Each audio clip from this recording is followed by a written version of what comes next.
ইয়াসির আরাফাত ফিলিস্তিনি জাতির স্বাধীনতার প্রতীক। একই সঙ্গে তিনি ছিলেন দেশটির সবচেয়ে প্রভাবশালী রাজনৈতিক নেতাও। দীর্ঘ সময় তিনি প্যালেস্টাইন লিবারেশন অর্গানাইজেশনের চেয়ারম্যান হিসেবে ফিলিস্তিনি আন্দোলনের নেতৃত্ব দেন।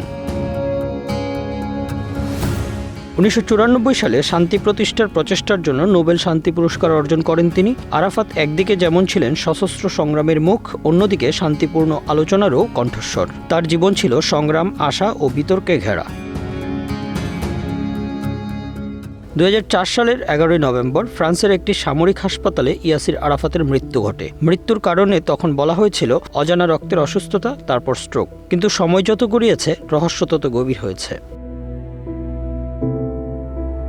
প্রশ্ন উঠেছে, আরাফাত কি স্বাভাবিকভাবে মারা গিয়েছিলেন, নাকি এটি ছিল একটি পরিকল্পিত হত্যাকাণ্ড?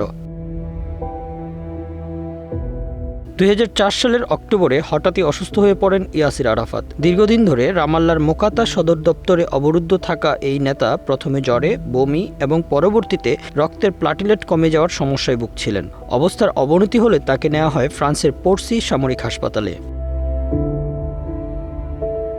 ফ্রান্সে চিকিৎসাধীন অবস্থায় তার শারীরিক অবস্থা আরও ধীরে ধীরে খারাপ হতে থাকে। 11 নভেম্বর শেষ নিঃশ্বাস ত্যাগ করেন তিনি। কিন্তু আশ্চর্যজনকভাবে তার মৃত্যুর প্রকৃত মেডিকেল রিপোর্ট কখনো প্রকাশ করা হয়নি।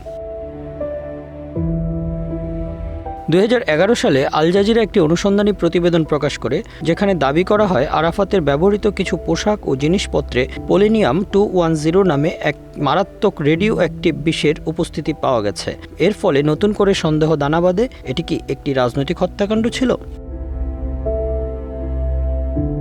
2012 সালে তার দেহাবশেষ তোলা হয় কবর থেকে। তদন্তে অংশ নেয় সুইজারল্যান্ড, ফ্রান্স ও রাশিয়ার বিশেষজ্ঞরা। সুইস বিজ্ঞানীরা বলেন তার দেহে পোলোনিয়ামের উপস্থিতি ছিল স্বাভাবিকের চেয়ে অনেক বেশি। তারা একে মডারেটলি সাপোর্ট করে বলেন বিষক্রিয়া দিয়েই হয়তো তাকে হত্যা করা হয়েছে।